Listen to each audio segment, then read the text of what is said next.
Welcome back to the Bootroom Podcast. Alongside me, Jamie McCready. But first, introducing Sérgio Raimundo. Sérgio, thank you for coming on. Pleasure to be here, guys. So, obviously, there's many highlights of your career, but the one we all want to know about is Tottenham Hotspur. So, could you explain to us what it's like to be part of a squad and backroom staff that won Europa League? Yeah, I've heard you've been there, on the same night, on the big night. But look, it's a big club, big expectations, great structure in terms of stadium, academy, with so many professionals, and good professionals, great players too. So it's fantastic to be part of the best, or to have been part of the best. Obviously, with early on in your life, you've grown up in Portugal, Benfica, and places like that. So could you tell us about the early days for you growing up? Yeah, so in Portugal, of course, football is the biggest sport. So everybody plays either futsal, either football when you grow up. And then I was very good in both, especially at athletics. I was very good at it and did a couple of national runs and etc. So one of my good friends growing up in that time was Arnaldo. He's the head of medical at Aston Villa. It's a curiosity also from Portugal. But there was a time around 17 where you have to decide, are you going to really get to the top league? Maybe not. So what do you do from there? And I took a step in between becoming a coach, was going to the Navy. I've been 3 years in the Special Forces in Portugal, in the Marines. And then after that went to the University of Sports, which is kind of known for producing the best coaches in Portugal, not only in football, but in other sports too. But known in football for having had Jose Mourinho, Carlos Queiroz, which was Sir Alex Ferguson assistant for many years at Man U, and other that are Jesualdo Ferreira, José Peseiro, that are big names in the coaching culture of Portugal. Did you feel like joining the Special Forces and being part of that was something that would help mentally as well as physically? Because Yes. obviously it takes a lot of determination and grit, doesn't it? Definitely, it was key. I think it's not only important, but it's key to who I am. It was key to becoming better, more disciplined, also knowing where's the limits of mental and physical, and that helps a lot navigating, especially through the harder times where they won't last forever, and it's one step after the other. But you need to be resilient. You have to have a strong mindset, because the easiness, it's there, and you can just quit and or give up, or say, okay, it's not for me. Maybe next season. But that taught me that it's until the end. Stay in the fight, adapt and overcome, and you're never out of a fight until the end. What was the story like joining the Special Forces? Because wasn't there a problem with your university application? Yeah, it was just before. So I was about to go to university, and I didn't pass maths. So I'll tell you, it's the first time I tell this in public. I didn't pass the maths exam. I didn't like it. I was a bit like that. It was I like it or not I can do it or not. Because later on in university I've done it. But and I had a neighbor that was there. He was in the Marines, and he started talking me about it. And I said, "Wow, this can be a nice challenge mentally, physically. How far can we go as human beings, And it was a needed step. It was a surprise. I went through a lot of extreme situations that normal people don't need to go through, and that obviously shows you the limits and shows you the capacity you have to deal with problems and being under stress, physical, mental, without eating, with sleep deprivation, etc. So it was something that made me disciplined and really helped me in my daily life now as a professional. How does it work then? So obviously you were in it for 3 years. Did you sort of at the end of that 3 years choose to step out, or did they sort of say, we feel like you've given enough to us? How did that work? No, I actually was the contrary. They asked me to stay longer and to be part of the coaching for the new guys. But I did thought on. I started finished the university, so I had to do 4 other subjects because I didn't want to do math still. So instead of 1, I've done 4. And I finished, and then I went to the university. So as I had that opportunity, I decided, look, I've tested what I needed here, and now it's time to move on. And then things started happening. I met a good friend. He was my best friend. he wanted to be a manager. I was really good in, again, discipline, studying, being competent, and he saw me as the assistant, and we said, okay, let's form a team. You'll be the manager, I'll be the assistant. Let's meet the world. And unfortunately, 1 year after he died, he passed away with a cancer, something you don't expect at somebody at 30 years old. But that gave me the motivation and the strength to keep going for him and say, look, I'll achieve big things for you. And I know you're watching me from above. And sometimes we need strength that are bigger than us, bigger than our life. And that was definitely something that I thought was guiding me through the process. How did you take the transition from the Marines into football? That's the transiting, going from that to the university. Then obviously you get more into the civil world again. You become normal again, and the studying, the being at university, the meeting my friend, then being asked to go to Benfica to the youth through another friend I had at university. So it's a big pool of network, like you guys are in university. It's a big pool of network you get through your friends and people that will stay for life.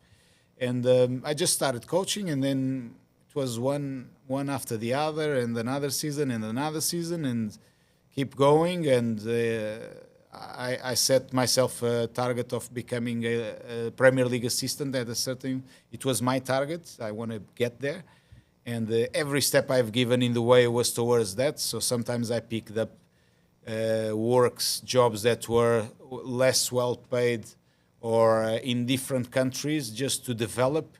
I took it all as a development to get there, and end up to paying off. Many colleagues of mine would say, I'm not taking that, it's not well paid, or it's far away, or the level this or that. And it's choices you make in life, and I ended up doing obviously the right choices to get the goal I wanted, but also with a strong mentality,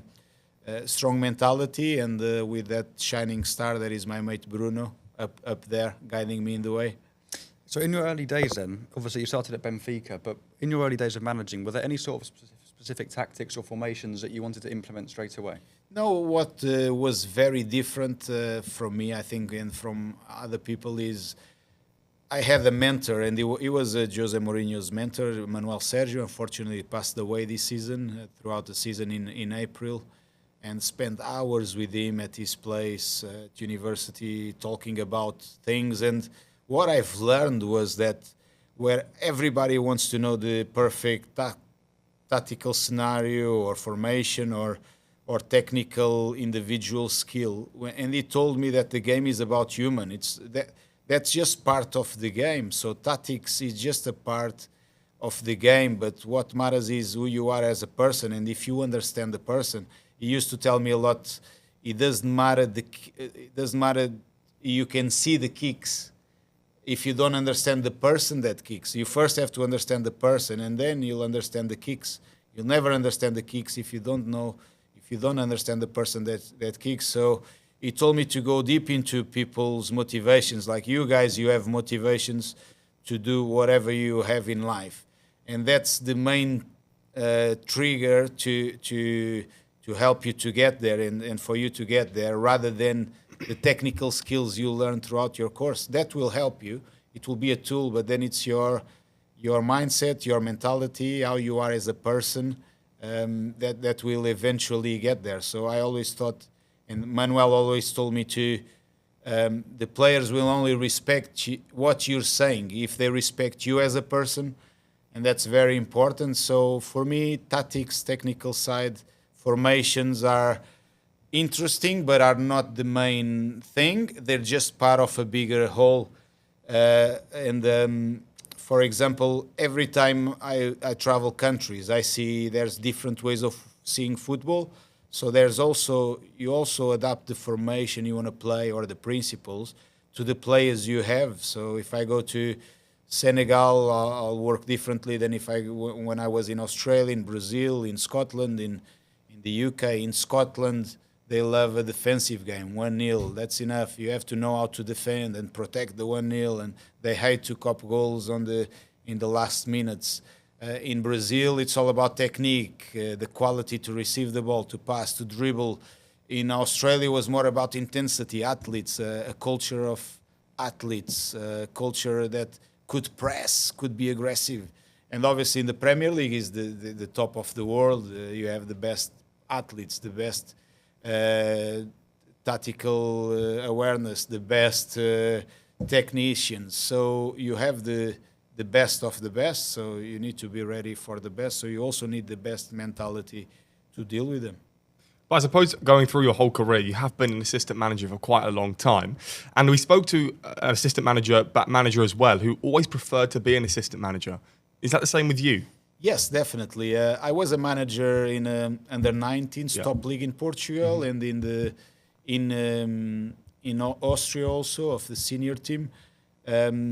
So I've done it before. I know how it feels like, but I feel what I really love is the creating the exercise, dealing with the group, being a bit closer to the group. So I think my strengths pen towards that. I don't really, it's not a target to me to become a head coach, because I was asked a lot of times, especially in Portugal. If it happens, it's naturally, but I feel that when teams win, it's part of a bigger whole. It's not just one person. Obviously, one person is the face, but there's a lot surrounding that ends up helping winning. So as long as I work with people, I get on with it and have the same mentality and want to win, it's easy. So I don't mind to be assistant for many years. If we keep winning titles, that's okay. As you said, though, it's important to recognise like players like at a deeper level. So and their attitude towards the game and stuff. So was it easy to recognise someone with a positive mindset and sort of like a poor attitude?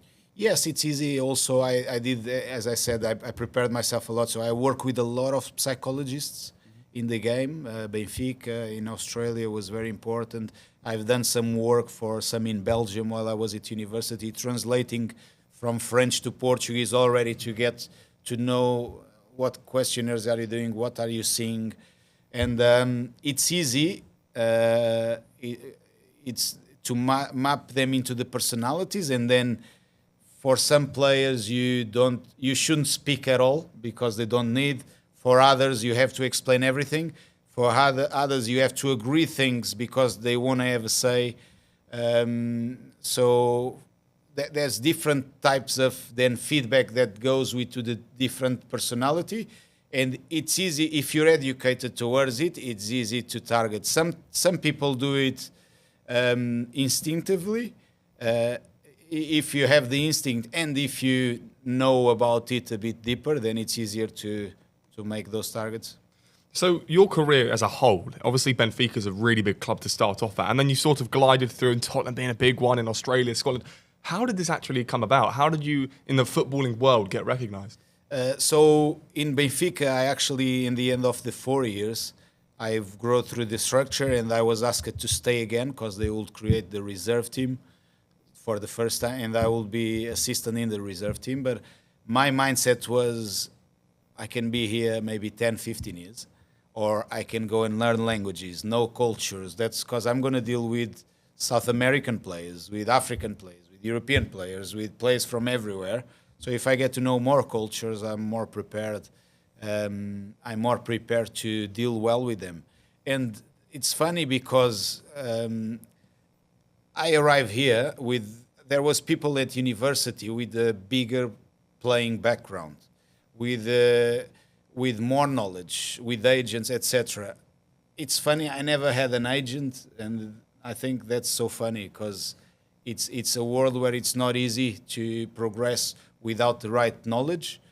But I've ended up building the network through competence and work and being honest with people, and was always handed a next opportunity. So it was not something that was forced or was putting in somebody's hands, was always doing the hard miles and not worrying with doing the hard miles and not stressing where you're without a job and always having that next step lined up.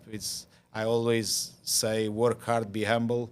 The rest happens, and I always trust Bruno upstairs to guide me to the next one.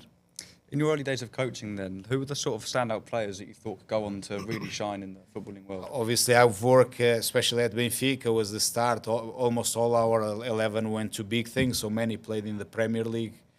You have Bernardo Silva, City, Cancelo, City, Ederson and José Sá, two keepers. They were at the beginning at the academy. I didn't deal with them, but they went from there to big things. Then we had Fábio Cardoso, played for Porto. You had Ivan Cavaleiro, played for Fulham, Elder Costa for Leeds, André Gomes for Everton, for Barcelona. And I'm missing a few for sure. Bruno Gaspar, Sporting. So almost all that generation went to big things. So obviously from that project, Benfica, those were the ones. And then in Senegal, there was a player that came out of our academy, went to Inter Milan, scores 2 goals in the final of the UEFA Youth League, and Inter wins 2-1 in the final. And in Australia, so many then became big players. They came to Championship, one to Premier League, one to Bundesliga. Some are now in the Dutch League.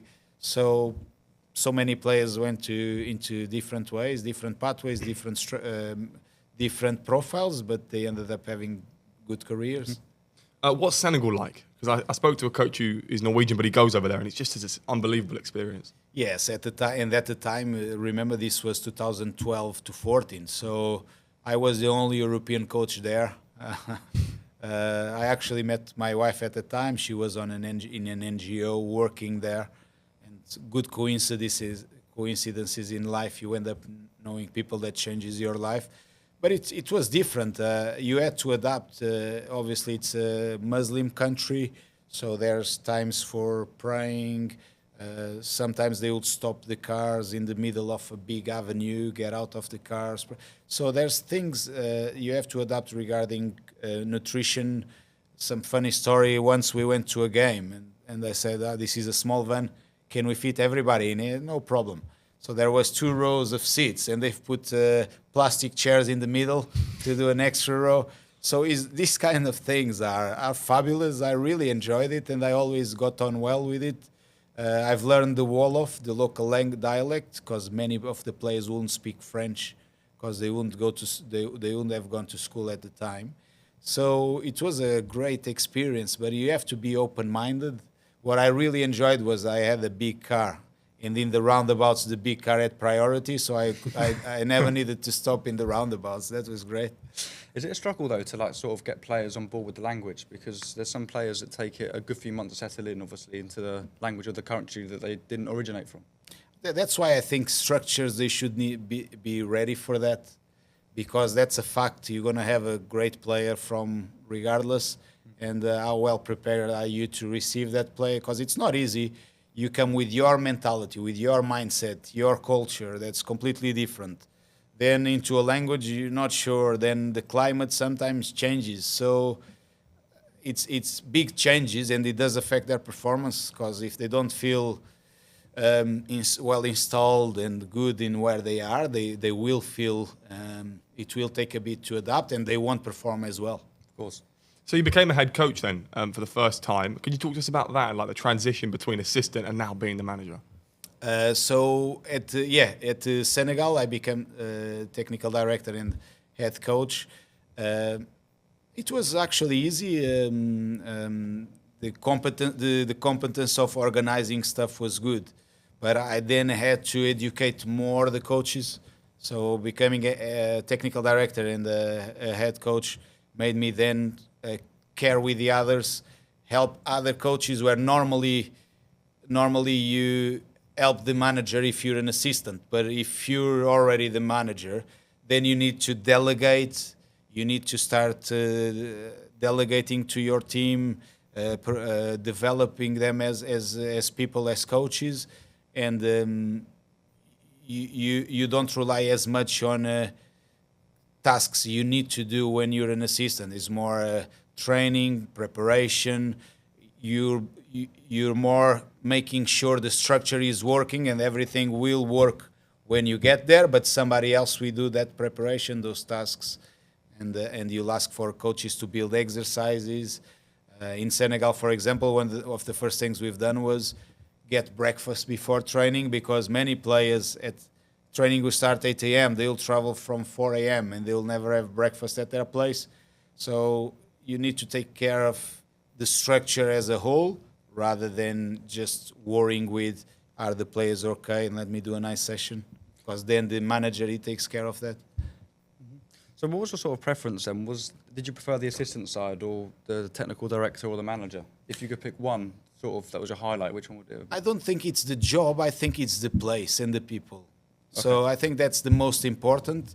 It's not the role. As I said, if you're winning things, who care? I don't care if you're assistant or if you're a manager, if you're a technical director. If the club is winning things and there's a strong culture and you feel well, that's the most important. The rest is a consequence, the winning, and it's not a matter of being a manager or technical director or assistant. It's more a matter of that. Feel well on your daily life, achieve, making sure the people are achieving, and I think that's the mainly for me. When you got offered to go to Australia, what was that like? 'Cause that would have been a big transition. Yes, I met Nick Montgomery. Obviously, worked with him this season again in the UEFA A lessons in Belfast. So I've done all my badges there, and then he eventually stopped playing. He was captain of the club, became a coach in the youth. So he went 20s and 23s. Look, it was a cultural shock, but I was ready for it, because you were at the Marines, so nothing will faze you. Or almost nothing, but it was when we were given the team. I always tell this because it's funny. We were given the team, basically is get a bag of balls and a piece of grass where people used to walk the dogs and make it work. And the team was about to be relegated. Like the youth was the reserve team was about to be relegated from the 3rd league to the 4th league. And they said, please don't be relegated. And we ended up almost being promoted. So, and we took over a big group, so we had 20s and reserves working together. So talking about 40 players daily working together. And from that group, we developed into then with the first team. And in our first year in the first team, we took about 10, 14 players of those to the first team. We reached the final of the cup for the first time in the history of the club.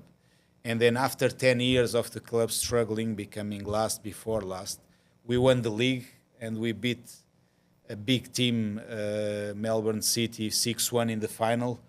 And we had the lowest budget and the youngest squad in the league. What was the process? Was a lot of, as I said, we had a bag of balls and a piece of grass as people walk the dogs, into building departments, SNC, video analysis, bringing a performance psychologist, and going to universities and bringing interns to feel the process, to develop themselves and use that as a trampoline to go into bigger things, and many went. So we not only developed players, but we had to develop staff in the way because we had no budget, so we had to be creative, and culminated with many of these players now playing in top leagues in Europe.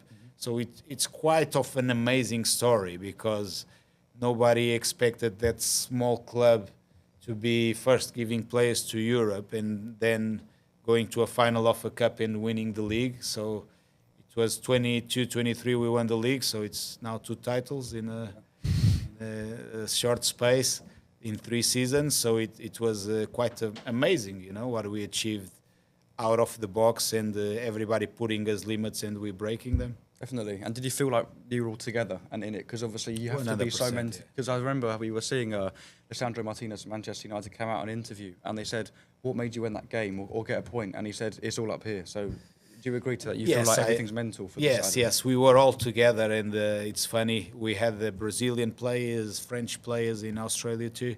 And we win 2 leagues and or 2 titles, and it ended up being almost the same, the togetherness. We had a word in Portuguese, means juntos, means together. So with the Latins, you make fun and say, hey, juntos, juntos. And you go to the players' Instagrams and you say, we see before the finals in both places, juntos, together. And that's the big word that comes from it. And definitely it's part of it, you know. And for example, going back to the Marines example, if you have a mission, you all go together, and if one deviates, then everybody's at risk. So if you want to achieve and have more chances, you need to travel together. Absolutely. So Hibernian came out next in Scotland. What was that like? Because Scotland's just as cold as it is here, right? So. Yeah, it's worse. It's worse. This looks like the Maldives compared. No, but seriously, it was different because the team wasn't in a good place. So they when they invited us to come in, or they got us to come in, they had 3 defeats in the beginning. They lost against the team that ended up being relegated at home. I think it was 3-2. So they were on a bad shape, in a bad moment. And when we came in, the work started. And in the end, in the season, you see, we still did quarters of a final, semi-final of a League Cup, quarters of the Cup. Took the team out of those relegation spots. But you know how it is in football, you know. Once the goal starts being get out of relegation, to then being go to Up and up and up. up and up and up, and in the end, everybody thinks he should be playing Champions League. So, but everything happens for a reason. We had a great time, and it was everything. I always believe everything happens for a reason, and the reason is we've came here this season, achieved a big achievement for the club, for everybody, and life keeps going. And you were very close as well, the Scottish Cup. You lost 2-0 to Rangers, but Rangers are a fantastic squad. Obviously, they played Europa League last season, so it wasn't. It was close, wasn't it? It was close, and of course, everybody respects more Celtic and Rangers. It's normal. Yeah. They're the big teams, so you never get any favors in games.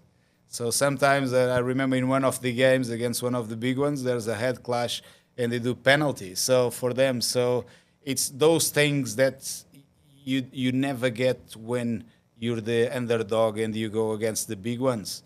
Even in the semi-final of the League Cup, there was 2 possible actions of penalty for us, millimeters offside.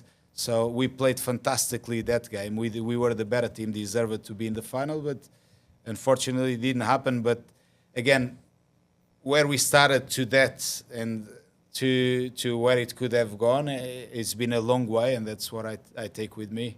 Everybody says, "Oh, didn't went so well at Hibs." I say, "No, I think it went fantastically.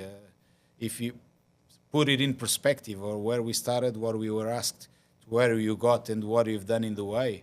We recovered players in January. We pick up Marcondes, that now plays for Norwich, on loan. Mizanimal Leader, that was not playing in the Bundesliga and came to us, and he went to Saudis. He was one of the best scorers in the Saudi League this season. So we also went to bring a lot of players that went then to have good careers again and restart their careers. So fan reactions this season has been a big thing for Tottenham especially, but also with like Hibernian and every club that you've been at. So how do you deal with the fans' reactions to losses, to defeats, but also to wins as well? Yeah, that's part of the mindset. You don't really. We try to isolate the players from that, wherever you are. It's just make them understand that what matters is the process here, and our process, our performance changed the speech. So it's on us to change the speech, and we won't be able to do it if we're reacting to everything that is said or to everything that happens. Obviously, when a stadium is supporting the team, it makes it easier for the players and better for the players. That's what I don't know if supporters sometimes understand. I understand they want success, but we went to great stadiums, Europa League this season, away, where the teams were losing and the supporters were amazing till the end. And that's why they are into big things, and that's why they keep winning. And that's what I think it makes a difference in our semi-final, where they do a big to there is to do in one end. Yeah. I think that gave chills to every player, and they said that publicly. That motivated them to go and win it, to stay in the fight till the last second. So we don't normally react to that. we know that we are the ones responsible for changing the speech, so we take accountability. But obviously, if people support, it's easier than if they don't. And sometimes it's a spiral, you know. It's not playing so well, then negative behavior, then not playing so well, then playing very well, positive behavior, playing very well. It's not always like this because there's ups and downs in the season, but you can't react to everything. You just have to stick to the plan, stick to the process, stick together, and then the magic happens. How were you then informed of the Spurs vacancy coming up then? Was it a phone call, email or a message, or how were you sort of informed this was up for you? Yes, the manager called me. Obviously, he followed our work in Australia. It had a big impact in the sporting world there. And we were all also very entertaining, high press, good attacking football. So it kind of matched what maybe he was looking at. He also followed us going into Scotland because he's been there and he was champion there. And he said it was a brave step to do, knowing that the team wasn't that good, but we still wanted to and backed ourselves to go there and to make a positive impact. So obviously this season with Tottenham has been ups, has been downs, but obviously the Europa League is a big one. But what about the FA Cup? Because I remember Tamworth. That game was a decently big game for both sides because obviously Tottenham didn't want to lose and Tamworth wanted to win. In extra time, it was a 3-0 win. What did you make about that game? Because obviously it was a great training for Bodo Glimt away. but look, you should have beaten Tamworth in normal time, right? So what was your response going into the game, during the game, and then after the game? No, it's the same. We didn't change that. That's what I think it's important. Even the boys, they didn't change their approach. In the end, actually, we paid a bit the price because we had 3-4 injuries after that game. So we ended up paying the price, but everybody was pushing till the end. So there are games and games. That's why football is nice. If you know one team is always going to win, you don't pay the ticket to go and watch the game because you know they're going to win. How boring is that? So it was a good fight. Tamworth players and structure and coaches, they have they set it up their team well and made it the magic of the cup. We always say magic of the cup. It always happens that you struggle into some games. And this season, some third, fourth league teams, they ended up beating top league teams in Germany, in France, in Portugal. So there's a team in Portugal arriving to the semifinals. So it was it's quite of the magic of the cup. It's one game. Many things can happen. Obviously, the surface didn't help, but we never gave it as an excuse or the players. We just say, get on with it. That's what's there. We face what's there, and it ended up really being a great work for Bodo because Bodo's artificial was actually of a good level, and we say, okay, we've been in Thamor. The artificial is going to be better, and you can paint a better picture, more positive of what's you're gonna face after. Obviously, it was frustrating because the Premier League last season wasn't as good as it could have been. It really wasn't. But did you sort of feel that at times it was frustrating when we had injuries? Because when our football worked, we were comfortably beating teams. Yeah, that's what I think people forget a bit, is the 4-0 away at City, the 3-0 away at United, the 4-1 at home at Villa. Even Unai Emery mentioned himself that no team beat us like Tottenham did this season. So when it worked full power. But I don't think, I never go back into what could have happened and how bad it was. I think we look 100 years from now, and this is in history, and nobody will talk about anything else of this season other than the title that was won. So we stay with that, and keep going. So when you play in the Premier League, obviously you go to Newcastle, you go to Southampton, but now they've been relegated. But you go to all these different teams up and down the country. What's it like for you then on like the day of the game, before the game, the pre-match routine? Look, I enjoyed every game because I've obviously always watched the Premier League, and the routine. It's a bit, for me, it's a bit normal. Is quiet. If it's a match day, quiet day. Listen to the playlist, go to the stadium, and then we do all the bits of preparation, nutritional, supplementation, warm-ups, and so on. So, but it was so nice to be at the stadiums, and English supporters, they're so creative. The way they just created a song and made me laugh, and I couldn't disconnect of. Sometimes it tickled me and it made me laugh. So I'm up there watching the game. And I'm just enjoying the vibes and the chants and everything. It's the way they can just create a song in the real time. It's unbelievable, and I loved it every second of the Premier League. Who were your favourite players to work with at Tottenham? Tottenham, all of them, man, because I don't want anybody jealous. So Okay. no, every single one of them.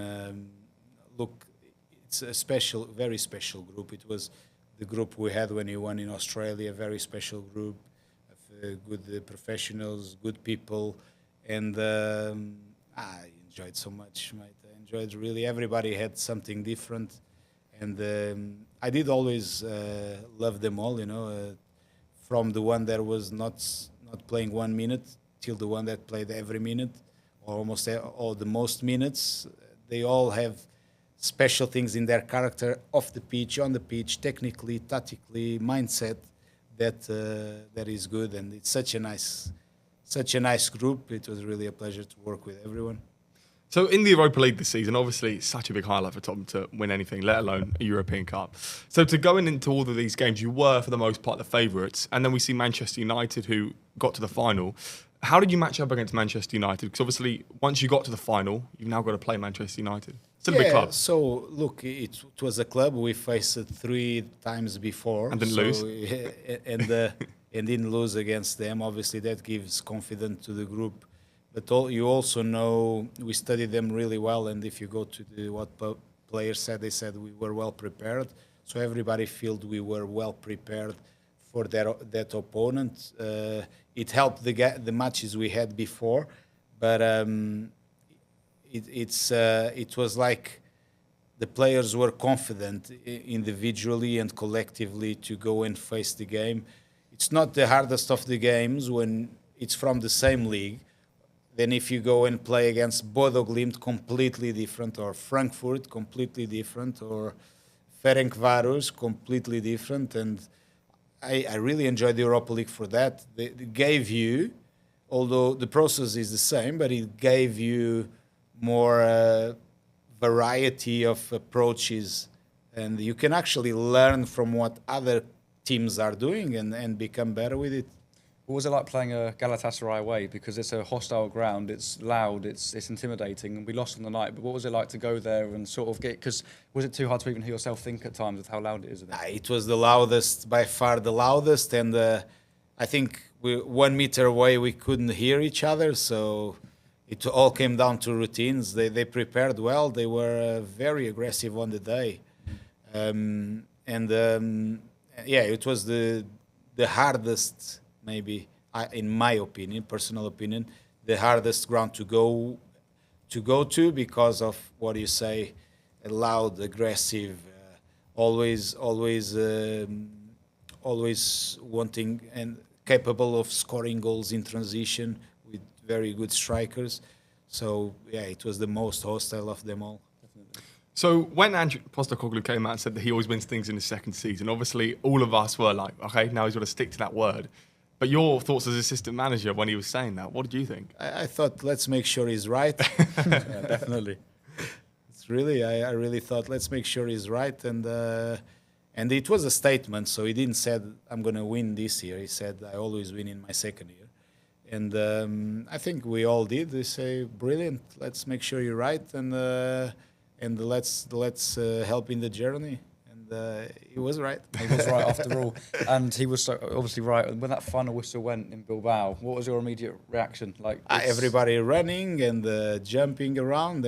But for me, what stays is the happiness of the supporters. So you were there. Yeah. And I've seen people crying, people saying thank you. My kids never seen the club getting a title. You got so much stick over the years with Spursy and this and that, and just finished.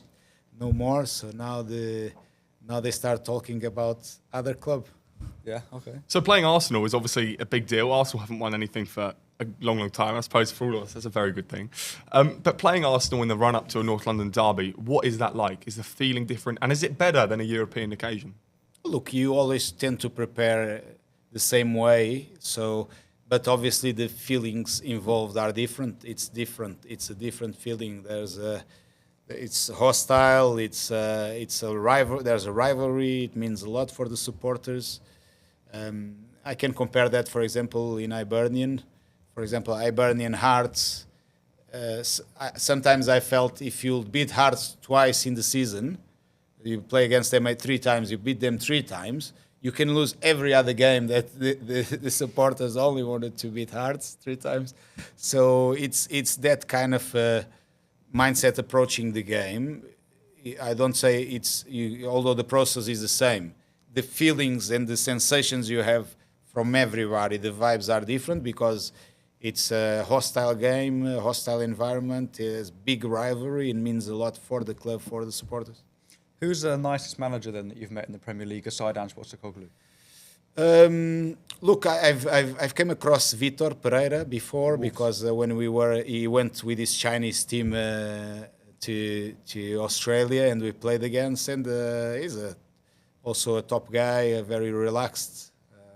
Obviously, he says he likes to go to the pub first the points, then the pub. But he's quite a relaxed guy. Ruben, really nice guy. He's the ones I know more because it's the same country, so I kind of have references of them. And although I don't spend time with them on a personal way, we have common friends. And but in the end, look, everybody. I guess if you get to meet everybody is different, and will have something to teach you, or some will be more friends, closer, some will be more distant, but good professionals. So that's what I know. Definitely. So this season, especially when you played Liverpool, Liverpool won, but obviously there was a really intense game. Second game, mate.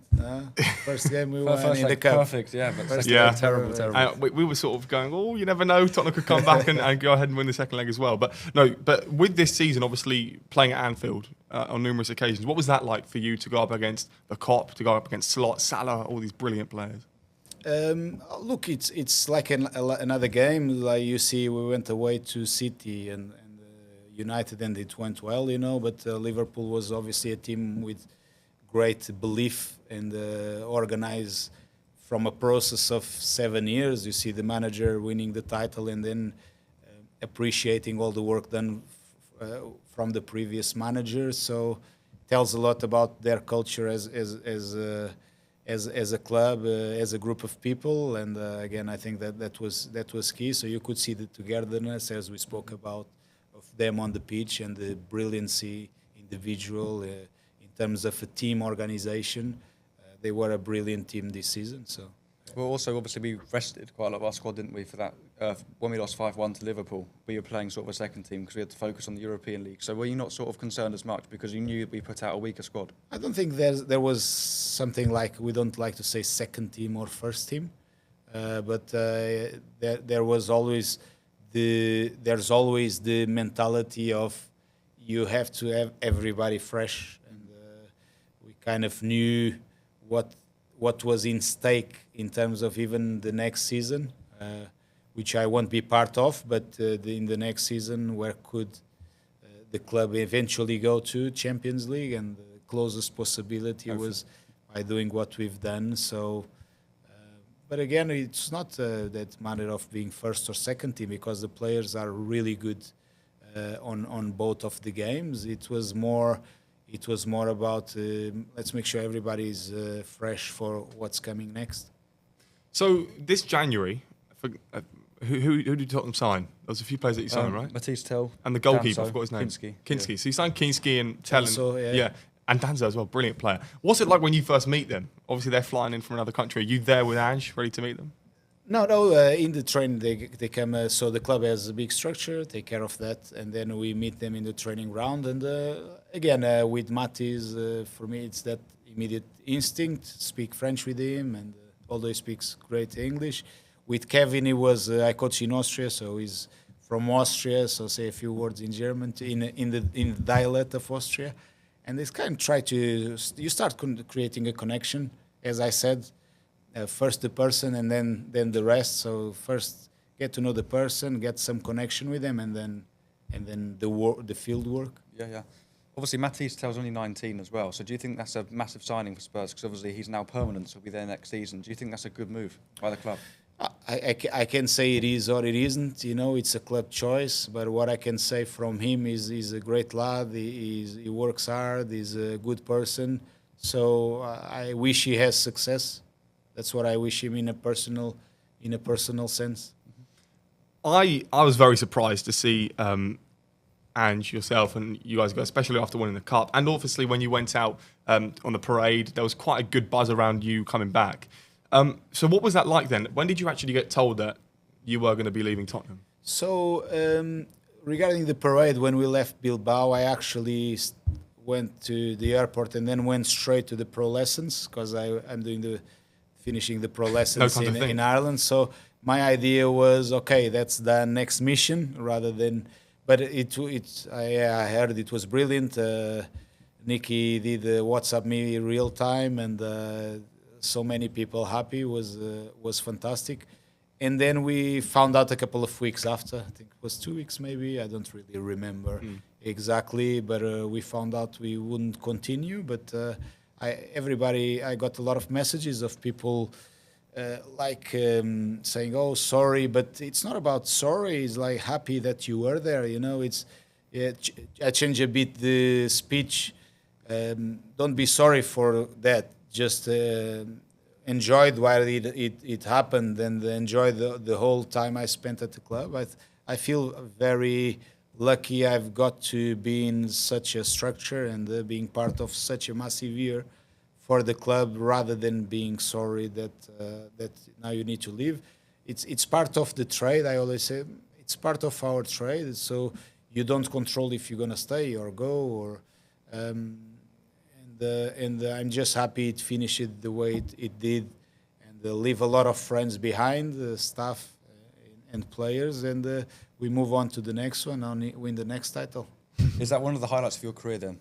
Yes, winning the Europa League. Of course. It has to be every trophy special in youth. I won a couple in youth, in Senegal, in Portugal, etc. But the trophies last forever and change people's lives. So obviously, when I see so many people happy and enjoying, and people in hospital, maybe they get a week where they don't feel as much pain, or that's the biggest win. And that's why I actually went to football, to help people, to make structures people enjoy.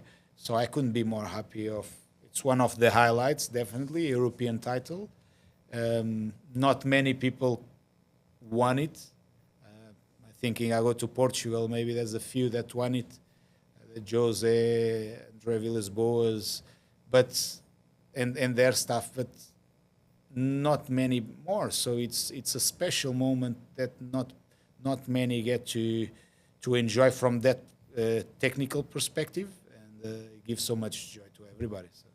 And the last thing for me would be, what's next for you? Because obviously you haven't got a club now, you're just chilling for the summer, I guess. So what's up next? Being here, speaking to you guys, so enjoying this part. Normally during the season you don't as much speaking to people, being in out there in the media, in podcasts, and just enjoy that moment you didn't have the whole season. And no idea. The path, I always say, my mentor, Manuel, used to say, the path is made by walking. And that comes up with what I learned in the Marines, just one step after the other. So being here, speak to you guys, speak to people, stay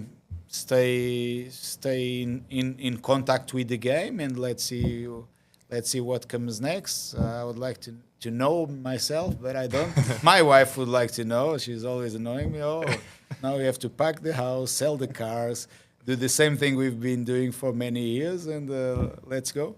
And last thing from me, obviously 16 years without a trophy, I didn't know how long I would go on till I would eventually see us winning one. So I was going to say thank you for putting the work in to win us that trophy. Pleasure, mate. It's 17 years. 17 years now, yeah. But no, thank you for coming on, Sergio. It's been an absolute pleasure to have you on.